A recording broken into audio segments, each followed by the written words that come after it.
Vamos lá, pessoal. Boa noite. Boa noite. Eu sou o professor Cícero Arthur. E o professor Lucas Augusto. Aqui a gente vai fazer o comentário da prova da primeira fase do IME. Uma provinha muito boa, né? Estamos realmente satisfeitos com o que foi apresentado hoje. Vamos lá, começando com as considerações iniciais aqui. A nossa equipe de física do Colégio Farias Brito. Um alô aí especial aí para o nosso companheiro Caduzinho, Carlos Eduardo, Tadeu Carvalho, eu, Cícero, Lucas Augusto, Marcão, o Ken, o Marquinho aí tá afastado, mas daqui a pouquinho ele tá retornando de novo aí para a sala de aula. Um forte abraço aí para cada um aí da nossa equipe de física. O Igor também, que esteve lá conosco. Todo mundo aí que contribuiu de alguma forma direta ou indireta para a preparação aí dos nossos alunos. Então vamos lá começar. Vou abrir aqui a provinha aqui de vocês. Questão número 16. Seguinte, é uma questãozinha que a gente julgou aqui como uma questão fácil, certo? Uma questãozinha que você poderia usar para corte, ou seja, é uma questão que você não podia perder. Conservaçãozinha de energia e uma questãozinha de calorimetria. Uma questão fácil, tranquila, os valores todos redondinhos, foi feito para dar certo, certo? Bota aí que o calor é 25% da energia cinética, substituiu tudo, não tinha nenhuma transformação de unidade, não tinha absolutamente nada, era só fazer as continhas, dava uma raiz quadrada aí de 360 mil, certo? Bem tranquila, a alternativa correta, a alternativa é. Questãozinha que boa, você poderia ter usado para corte, ok?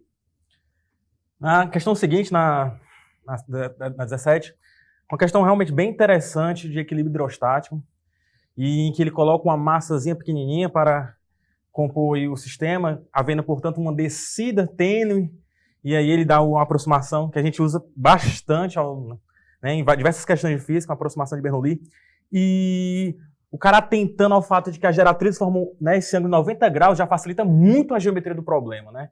E aí fazendo o equilíbrio inicial hidrostático e depois o equilíbrio hidrostático final com o acréscimo da massa, realmente é uma questãozinha que dá para compor o corte dos nossos alunos. E o que é que você julga? Uma questãozinha fácil? Uma questão fácil, se organizando bem nas contas, é uma questão... Organizando as contas, organizando as ideias. E usando a aproximação que ele deu, realmente é uma questão que dá para deixar o cara realmente caminhando bem na prova. Legal, legal.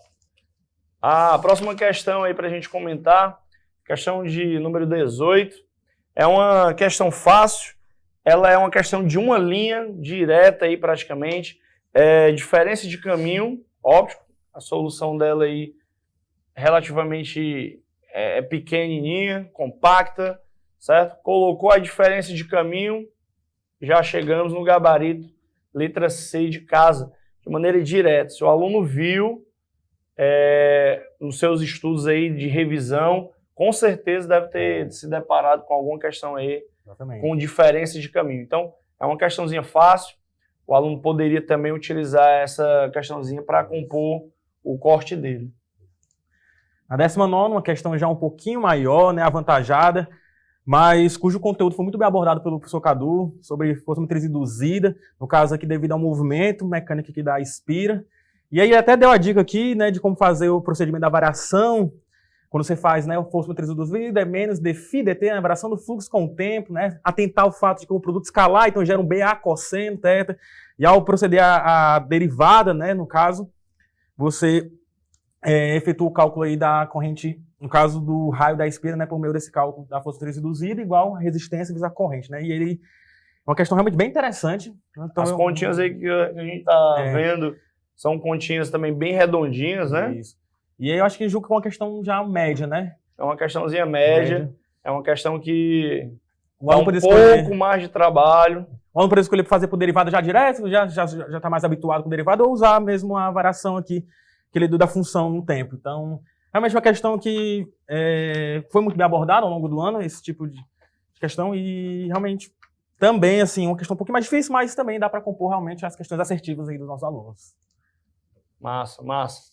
A questão de número 20 é uma questãozinha fácil, Era só considerar que a pressão é constante e você iria achar a relação que V sobre T é uma constante, certo? Das transformações aí isobáricas. Colocou a cada lado, esquerda e direita aí da equação, rapidinho a gente consegue chegar também no gabarito, letra D, de dado. Essa aqui também é uma questãozinha que nós julgamos ser uma questão fácil, que você poderia ter utilizado para compor aí suas questões de corte, né?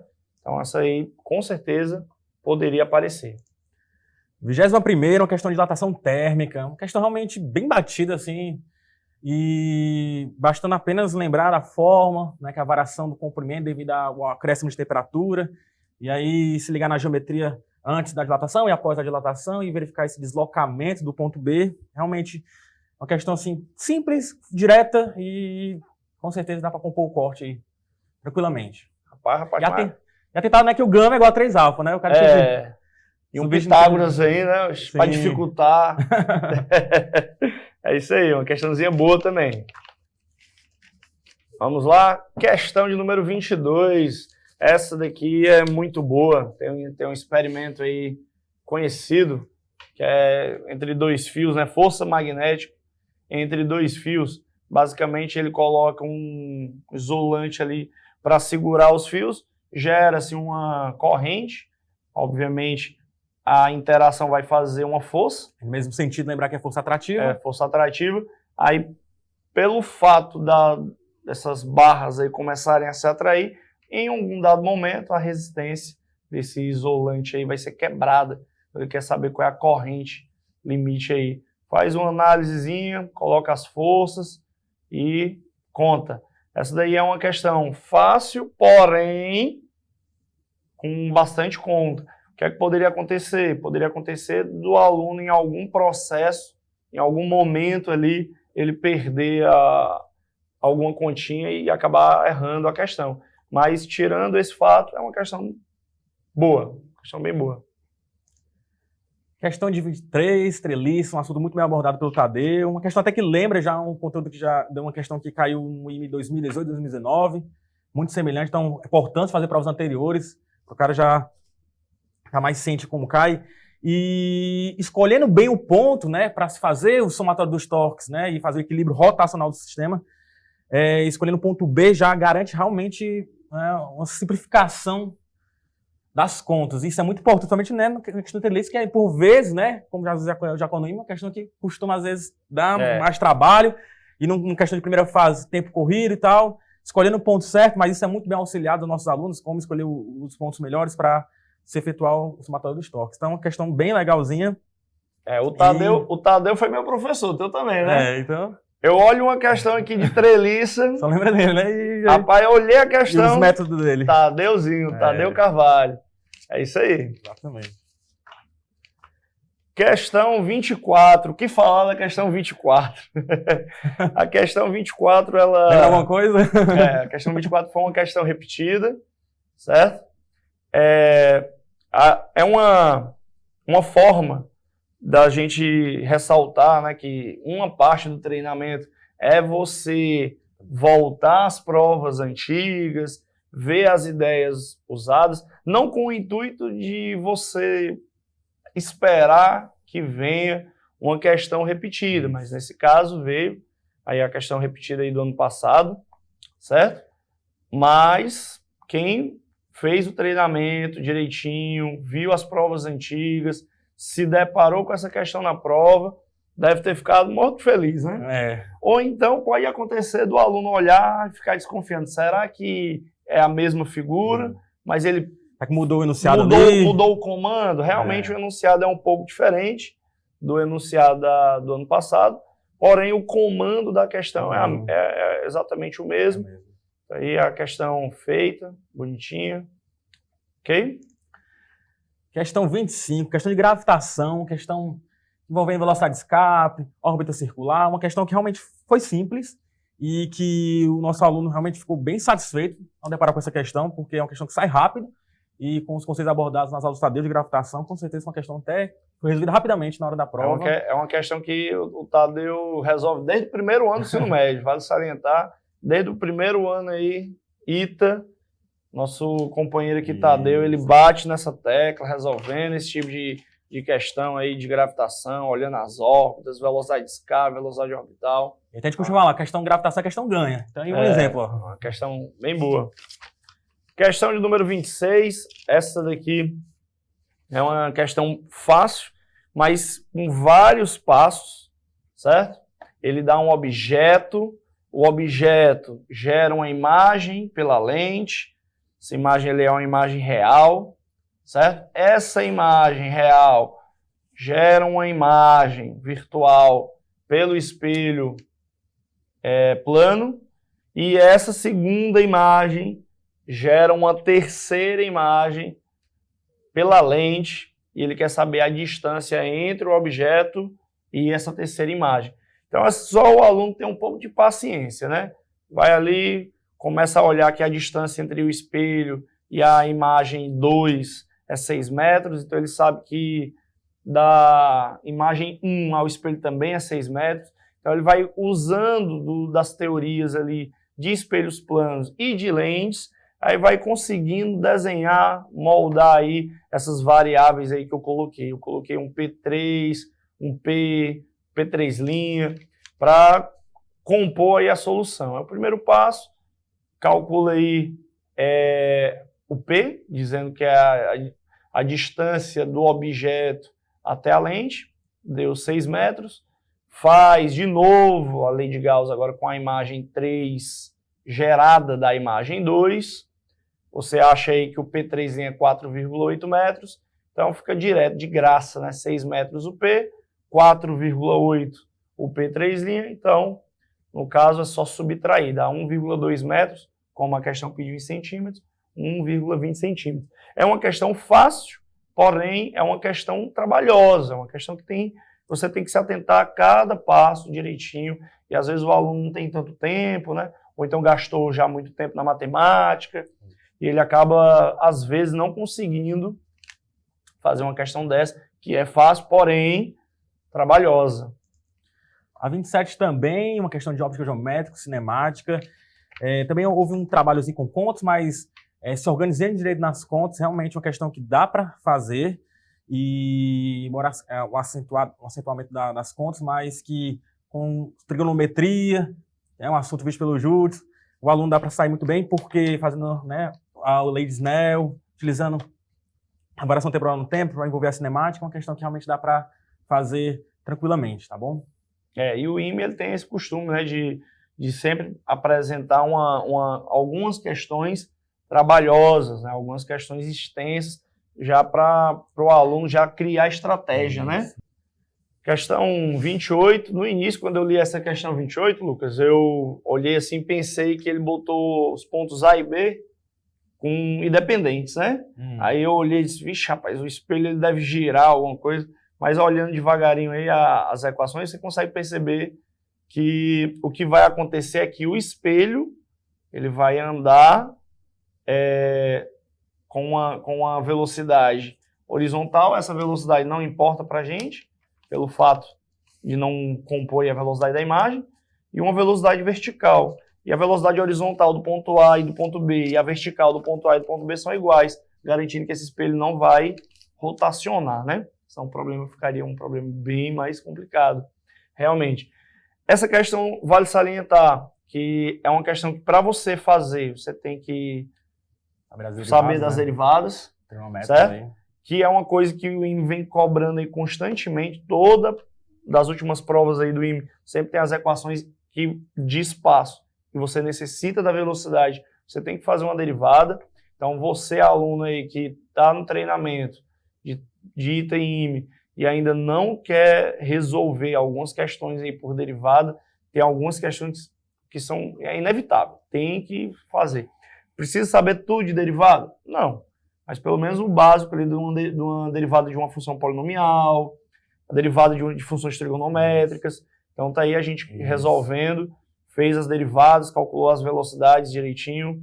colocou que a velocidade da imagem é 2 vezes a velocidade do espelho, menos a velocidade do objeto. Pronto. Deu 2 componentes, né? Uma velocidade de imagem na paralela ao espelho. Na paralela ao espelho, na perpendicular ao espelho. Fez um teoremazinho de Pitágoras, você vai chegar em 17 menos 8 seno de t. Como ele pede a velocidade da imagem máxima, então a gente faz o seno de t para menos 1, Isso. aí acaba, dá Realmente. 25, raiz quadrada 5. É uma questão fácil? Não. É uma questão difícil?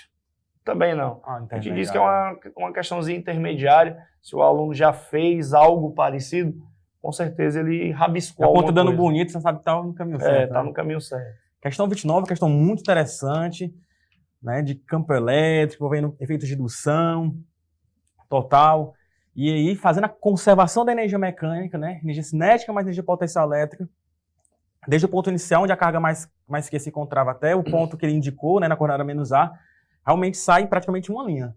Mas aí tem que atentar ao fato da indução total devido à carga menos Q, e interessante que ele fala uma informação extremamente importante, né, que o módulo de Q é muito menor que a carga Q, né, para já evitar qualquer margem de dúvida em relação aos efeitos de indução da carga externa, né, mais que sobre a esfera, né, para não ter perigo de alguém tentar fazer métodos mais sofisticados, considerando as induções, efeitos de indução das cargas externas sobre a esfera. Então, a questão que o aluno ciente, né, estudou bem ao longo desse ano a parte de campo elétrico, potencial elétrico e conservação de energia, fez essa questão rapidamente. Eu julgaria... Mas é uma questão que... Clássica. Questão clássica. Não é uma clássica batida, mas é uma questão clássica que você tem que bater na tecla do potencial de casca, né? Exato, um potencial de casca esférica. Né? Porque o pessoal às vezes confunde potencial elétrico com campo elétrico. Cuidado. Quando você está dentro de uma casca, o potencial ele é constante. Pode ser 0, mas geralmente não é. Ele é constante e diferente de 0. Quem é 0, no caso, é o campo elétrico. Sabendo se situar bem direitinho a posição onde se encontra a carga mais Q, você já sabe. A casca externa que a envolve produz um potencial elétrico constante interno nessa casca, né? E externo à casca esférica, o potencial elétrico dela já cai com a distância. Então, se situando com relação a isso, questão... E não tem como eu errar, porque quem me ensinou isso aí foi o grande, Marcos Haroldo. Abraço aí, Marquinho. Tudo de bom. Realmente, muito boa essa questão. E... bem batido, assim, no caso, bem treinado por nós, daria para compor, nos nossos treinamentos aí, e também levar em conta que estava na revisão. É verdade. Na matéria de revisão do Cadu, essa questão estava. Exatamente. Muito semelhante, abordando um assunto muito semelhante. O aluno que pega aquele módulozinho de revisão e sai resolvendo, ele sai ganhando, sai na frente. Exatamente. Sai na frente. Realmente, nosso professor aí, Carlos Eduardo, tinha uma questão, não sei... Muito semelhante na matéria né? de revisão, exatamente. Muito parecida. Questão de número 30, uma questãozinha aí de relatividade, coloca um foguete, sincroniza os cronômetros ali na origem, passa um certo tempo, se não me engano 4 segundos, aí ele joga um pulso e para resolver, transformada de Lorentz, transformadazinha tranquila, ó, bonitinha. Na temporal, né? Rapidamente, 2 linhazinhas, colocou literalmente a fórmula, lembrou da equação, colocou... Se situando no referencial, a perspectiva temporal e a perspectiva espacial no S' se relacionam com a perspectiva temporal no S, né? E aí já dá para sair diretamente. As contas todas redondinhas, todas bonitinhas, sem legal. Nenhum problema. Uma questão dessa também daria para compor aí a tua nota de corte. Então, visão de prova, foi uma prova bem diferente dos anos anteriores, né? Eu, pelo menos, achei bem diferente dos últimos anos, mas eu achei uma prova gostosa. Contemplou assim, bem os assuntos, foram muito bem contemplados, né? Passando aí por diversos assuntos. Mecânica, termologia, gravitação, óptica, eletromagnetismo. Eu senti falta aí um pouquinho de ondas, né? Teve só aquela de caminho óptico, foi? Basicamente foi. Só, vamos dizer assim, né? Faltou aquelas questões clássicas ali de acústica, né? Não teve. Efeito Doppler, mas foi boa, foi boa. Exatamente. Não... Eletricidade, caiu aquela de eletrostática eletrodinâmica que foi repetida, né? Foi. Mas é isso aí. Uma prova realmente muito boa de se fazer. E nossos alunos muito bem preparados. Com absoluta certeza eles gostaram muito dessa prova. Realmente. Com certeza o aluno FB aqui se deu bem. Com certeza. Estamos realmente muito satisfeitos com isso. Moçada, fique na paz, tudo de bom. Tomara que tenha dado certo aí para todo mundo. Valeu! Até mais.